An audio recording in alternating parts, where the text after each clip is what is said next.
Jadi kita nggak boleh nangis, Pak. Buat apa nangis-nangis?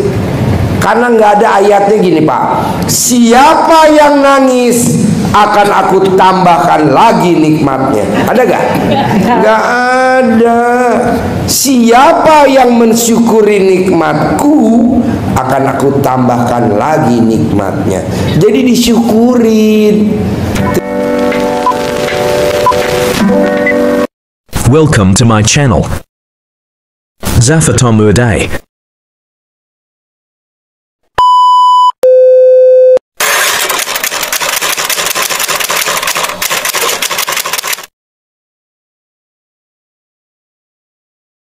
Wong kita hidup udah ada skenario-nya kok. Yang ada kita cari pahala, cari ridhonya Allah, ya kan? Bapak Ibu sudah terlilit utang atau apapun yang terjadi, itu kan sudah ditulis 50.000 tahun di Lauhul Mahfuz. Bahkan Allah sudah menulis, rahmatku lebih besar daripada murkaku. Betul nggak? Ya iya, tinggal kita cari rahmatnya Allah. Kan Bapak Ibu juga dulu waktu ngajuin pinjaman tahajud, ya Allah cairkanlah pinjaman saya. Udah tahu itu riba pinjam ke bank. Ibarat anak kecil nih Bapak Ibu nih, baru umur 16 tahun ngerengek ke bapaknya minta dibelikan motor. Kan bapaknya tahu kamu belum cukup umur, emosi kamu belum bisa terkendali kalau bawa kendaraan, tapi maksa merengek-rengek kan, saking kesalnya ya udah beliin aja. Sama Allah juga gitu, ini ngerengek-rengek maksa, ya udahlah nggak apa-apa cairin aja pinjamannya. Nah begitu berjalan nggak bisa bayar, nangis lagi, ya kan, rengek lagi ke Allah, ya. Artinya apa? Apa yang sudah terjadi itu sudah kehendak Allah, sudah takdir Allah. Semuanya sudah seizin Allah. Terus gimana caranya supaya lunas? Carilah ridho Allah. Betul nggak? Karena kalau Allah udah ridho, pasti Allah izinkan. Ya, ketika si anak tadi udah gede, udah umur 21 tahun, udah pantas secara emosional juga bawa motor udah ini, pasti bapaknya belikan lah, mau dibikinin SIM. Nah sama seperti itu. Contohnya aja itu seperti itu. Ajarin caranya mencari ridhonya Allah, Kang Nur.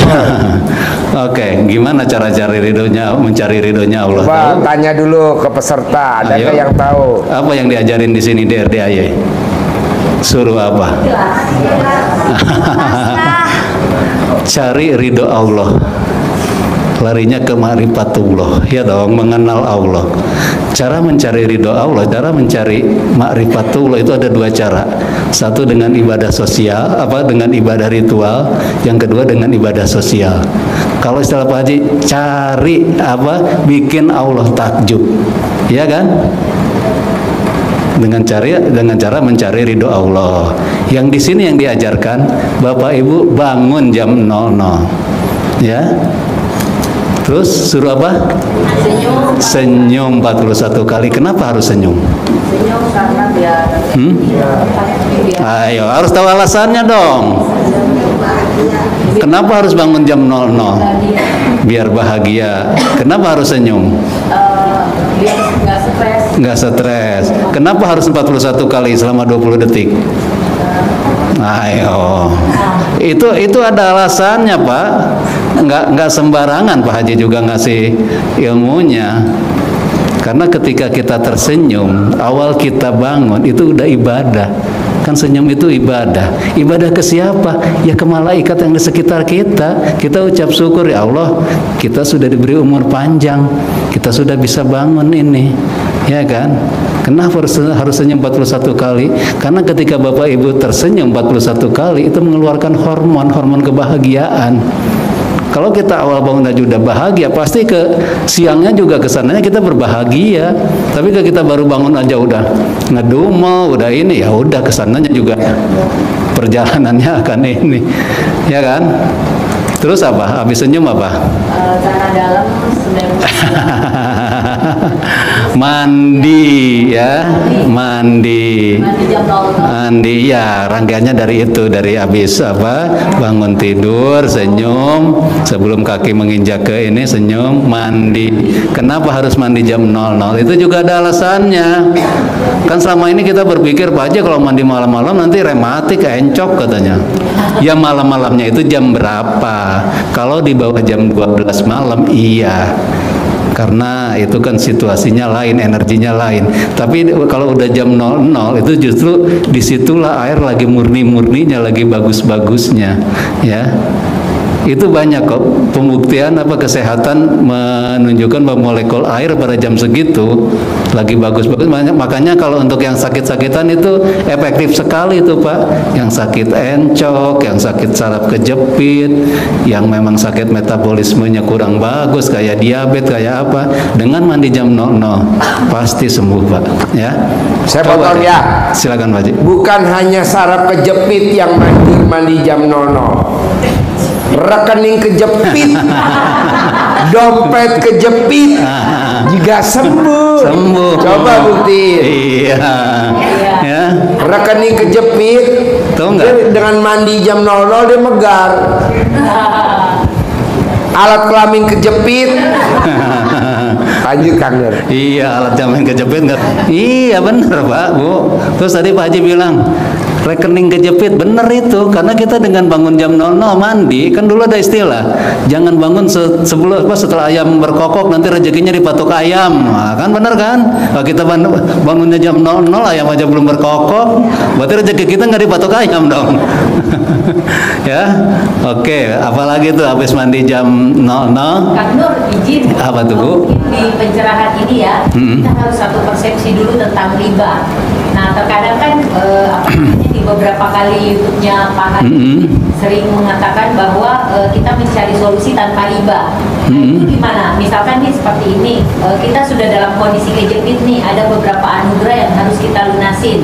Kemudian kita kan memohon ke Allah, pasti Allah kasih jalan. Di setiap misalkan kita nervous, kita langsung ijab aja. Pasti Allah kasih solusi, pasti Allah kasih solusi. Nah, tiba-tiba Allah itu ngasih solusinya, misalkan meng-ACC kredit card BCA, itu yang terjadi di saya ya Kang ya. Nah, kredit card itu kan ini riba. Ya. Itu gimana hukumnya izin? Kalau masalah itu kan masalah fikih ya. Ya. Pak Haji kan bukan ahlinya, Ya. bukan bidangnya, takutnya salah. Ya. Makanya Pak Haji tidak pernah membicarakan itu. Oke, berarti Iya kan? Nanti dulu ya. Ya. Itu kan ada bagiannya. Ya. Dan masalah riba ini, masalah bank ini, itu kan masih antara MUI juga belum ini kan, masih ada yang setuju yang enggak gitu loh. Kita tidak membahas itu. Cuman yang kita bahas yang sudah terjadi udah seizin Allah. Iya kan? Artinya itu sudah terjadi. Belum udah di ACC belum Iya. sama BCA. Sudah. Alhamdulillah. Lumayan 20 Nah. juta. Ya, diambil dah, sayang kalau enggak. Makanya Pak Haji. Iya. Ini pencerahan apa? Iya. Iya, kenapa Bu? Nanya tentang mandinya. Iya. Biasa pakai sabun atau Iya, mandi normal Bu. Iya. Mandi normal Bu, jadi digosok. Enggak dingin, enggak dingin. Dingin itu pas pertamanya aja, tapi ketika udah mandi, suhu tubuh kan menyesuaikan. Nanti akan seimbang, hangat kok. Justru itu kalau kita mandi pakai air hangat, panah ini setelah mandinya itu malah jadi menggigil. Iya, Malah enggak. kalau nggak mandi gelisah. Nah, geli-geli basah ya. Ya, gelisah. Oke ya Bu ya, masalah riba, masalah itu Pak Haji stop di situ, kita Ya. tidak membahas itu, tapi kita cari solusi gimana caranya keluar dari situ, ya kan? Tapi kalau di depan mata nggak apa-apa ya, kan di depan mata. Ya yang sudah terjadi ya sudah gitu. Tinggal sekarang ketika kita Pak Haji saya kan kerja di bank nih, gimana nih, ini kan riba, saya keluar apa enggak? Iya.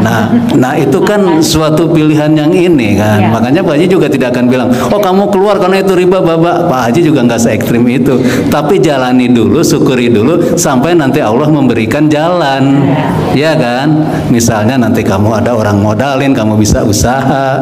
Kalau kita keluar begitu aja, ya sama aja bunuh diri. Kita kan ada beban di belakang ya. Ya oke lah, kita stop sampai di situ. Oke, sekarang lanjutan apa tadi? Mandi jam 00 apa, bangun, senyum, mandi, terus sholat tahajud ya. Kalau sholat tahajud jelas nggak usah dibahas lah ya. Apa itu manfaatnya banyak sekali. Saya bukan ustadz juga di sini, takut salah. Habis sholat tahajud apa? Baca Quran sampai nanti tiba waktu sholat subuh. Kalau yang ibu-ibu sebelum waktu sholat subuh gelar sajadah qobliyah ya. Qobliyah subuh berapa rakaat? 2 rakaat. Udah gitu yang bapak-bapaknya ke masjid sholat qobliyah juga sama qobliyah subuh, sholat subuh berjamaah. Sudah itu apa? Jangan tidur, lanjutkan lagi baca Quran sampai terbit fajar. Baca Qurannya berapa? 12 juz. Kan hadiahnya pengen 10 miliar, Bu. Kalau hadiahnya cuman gelas mah nggak apa-apa deh. 1 juz juga kalau cuman gelas sama piring mah. Iya, ya. Intinya apa? Ketika Bapak Ibu baca Quran, ya, tanpa berdoa pun nanti Allah akan selesaikan masalah ibu. Allah Maha tahu, ya. Di Quran itu semua solusi ada. Ketika Bapak Ibu baca, terus tadi tanpa menyadari nih, dapat surat misalnya, ayatnya apa tuh, Al-Fajr ayat berapa gitu. Kenapa Allah mempersempit rezeki saya? Oh, selama ini saya tidak memuliakan anak yatim. Oh, selama ini saya begini. Nah, itu ada jawabannya. Makanya Pak Haji bilang, Pak Haji saya nggak bisa baca Quran. Baca Latinnya. Ya, ya kita memang tajwid segala macam ya belum. Tapi kalau kita nggak belajar kapan lagi? Hah? Minimal buat temenin bapak ibu dengan baca Quran buat menerangi kuburan kita. Ya, kalaupun utang gak lunas, kita udah punya pahala baca Quran. Nanti Allah yang ngurus urusan dunia kita. Ya, oke. Nah, itu untuk tadi namanya cara kita mencari ridho Allah dengan ibadah. Ritualnya seperti itu. Ibadah. Yang kedua gimana? Cara mencari ridho Allah. Tadi yang saya sampaikan apa, lupa saya tadi. Ada 2 cara, satu dengan ibadah ritual, yang kedua dengan ibadah sosial, ya. Karena apa? Allah itu dekat dengan orang-orang susah, dengan anak yatim dan segala macam. Ketika orang susah, disitulah ada Allah, ya. Di sini apa? Di sini Pak Haji sudah menyediakan anak yatimnya tuh. Apa yang membuat Allah takjub? Anak-anak yatim di sini banyak, ya. Makanya di sini dua-duanya ada, ibadah ritualnya ada, ibadah sosialnya ada. Ketika Pak Haji bilang, apa yang membuat Allah takjub? Sedekah ekstrim. Kan gua nggak punya duit. Ya lu bisa nggak ibadah ekstrim? Masih belum juga. Yakinnya ekstrim. Ya kan? Ya tadi kembali, kalau kita menghina Allah jadi Tuhan kecil, berarti kita nggak yakin, nggak ekstrim. Oke? Kembali lagi, menghina Allah apa lagi coba? Jabarin satu-satu. Ya, khawatir, was-was, ketakutan. Coba terangin Kang Nur satu-satu. Iya. Biar apa? Iya. Mau saya Pak, besok hari Selasa yang hadir di sini dan yang nonton YouTube ini harus terkabul. Mau gak? Nah, coba jabarin Kang Nur satu-satu biar mudang. Iya, karena semua itu kan penyakit hati yang menghalangi hajat kita untuk terkabul, ya. Salah satunya tadi kan menghina Allah, rasa was-was, rasa khawatir, rasa tidak percaya diri, frustasi, ya kan? Ketakutan, nggak yakin. Ya dong, itu kan semuanya penyakit hati, pesimis. Ya, makanya di sini Pak Haji mengajarkan kita untuk bahagia, untuk gembira. Coba Bapak curhat ke Pak Haji, ngungkapin kesusahan, pasti Pak Haji juga nggak mau dengerin. Udah pertanyaannya apa katanya? Pasti begitu. Ngapain diungkapin lagi kesusahan kita? ya kan? Oh kan itu boleh Pak Haji, ketika kita sholat tahajud, kita nangis di sajadah kita ke Allah, nangis-nangis, terus kita berdoa dengan nangis segala macam, boleh, nggak apa-apa. Tapi nanti jam 10 Bapak minta top up lagi mana keyakinannya? Dari jam 00 sampai jam 6 pagi nangis di tahajud. Jam 9 pagi dia telepon BRI mau top up. Oh gelo. Apa itu nggak menghina Allah? Apa itu menghina Allah? Malam-malam nangis di sajadah. Katanya guru-guru saya boleh nangis. Lo tanya dulu guru, lo punya utangnya kayak lu gak? Orang gurunya juga dari lulus pondok pesantren dia nggak punya utang. Udah enak nurunin punya bapak ibunya. Nah kita kan dulu pengusaha. Nah gurunya pengusaha gak? Enggak. Ya udah jangan ikut-ikutan nangis. Kata Allah, lo ngapain cerita lagi sama gue? Kalau susah gue yang bikin. Ya janganlah. Jadi kita nggak boleh nangis Pak. Buat apa nangis-nangis? Karena nggak ada ayatnya gini Pak. Siapa yang nangis akan aku tambahkan lagi nikmatnya. Ada gak? Gak ada. Siapa yang mensyukuri nikmatku akan aku tambahkan lagi nikmatnya. Jadi disyukurin. Terima kasih Allah, alhamdulillah sampai hari ini suami saya masih ngaceng. Nah, gitu apa? Lanjut Kang Nur. Bapak bisa memahami nggak apa yang Pak Haji tadi sampaikan? Kita dari dulu memang diajarkannya seperti itu ya sama guru ngaji kita. Nggak salah Pak, nggak salah, nggak ada yang salah. Takutnya nanti ini Pak Haji kok ajarannya beda. Kan dulu kita ngajarinnya suruh nangis tuh. Nggak salah. Tapi di sini ditingkatkan lagi ilmunya, ya, dengan ucap syukur. Karena apa? Karena yang terjadi kan udah seizin Allah, ngapain ngadu lagi ke Allah? Ngerengek-rengek lagi. Ya dong. Ketika kita punya anak nih, kita ngerengek-rengek minta sesuatu, kita juga jadi bapaknya kesel kan. Tapi kalau anak itu rajin, bantu-bantu, nyemerin sepatunya, pasti tanpa diminta juga ngasih. Sama Allah juga gitu. Tingkatkan lagi tapi dengan bersyukur. Ya Allah, terima kasih dengan utang ini saya jadi rajin tahajud. Gak usah pakai nangis, gak usah. Allah mah udah maha tahu. Apalagi udah nangis kayak tadi itu, minta top up lagi. Iya, sama aja dengan menghina Allah. Kan tadi ayatnya siapa yang bersyukur kepadaku, niscaya aku tambahkan lagi nikmatku. Nah, Bapak kan udah tahu ayatnya, tapi nggak dipakai. Ya. Oke, apalagi? Jabarin Kang Nur. Tadi terkait dengan menghina Allah. Was-was khawatir. Was-was khawatir. Apalagi coba diulang-ulang biar nanti nggak ngulangin lagi kesalahan. Pokoknya pasti kita juga ngalamin lah. Itu mah di kehidupan kita sehari-hari. Nah kita kupas nih di sini nih supaya hajat Bapak cepat terkabul nih. Ya, katanya pengen cepat ngeluh. Nah, itu sudah jelas ngeluh tuh. Itu kalau ngeluh ditinjau dari ilmu apapun pasti nggak akan setuju orang. Mau dari ilmu law of attraction. Kenapa ngeluh? Karena ngeluh itu mengandung vibrasi yang negatif. Vibrasi yang negatif akan menarik lagi hal-hal yang negatif. Ya. Apalagi saya ngeluh. Kalau minder gimana? Minder. Nggak yakin berarti ya? Minder kembali nggak yakin. Pesimis, sudah jelas itu pesimis. Apalagi Pak? Gelisah. Frustasi ujung-ujungnya.